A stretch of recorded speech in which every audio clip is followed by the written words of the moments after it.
Okay, I'll just show you how to pair a mobile to the Bluetooth audio system in this 2018 Shogun Sport.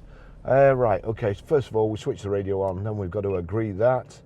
So we've agreed it's on the radio at the moment. You've got apps up here, power, menu, home, we'll go on to home.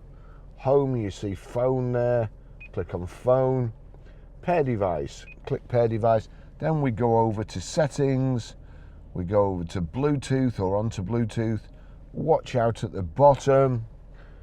Turn on Bluetooth settings of the mobile phone and then select next, next.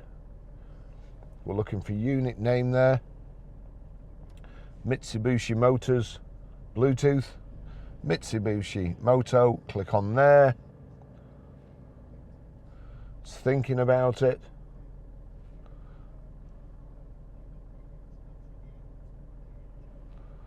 Bluetooth pairing request, pair. Allow contacts and favorites to sync. Allow. That should be done. Have I clicked something wrong there? Just go have a look at the top where I'm sure Mitsubishi Motors, Bluetooth connected. So that's that done.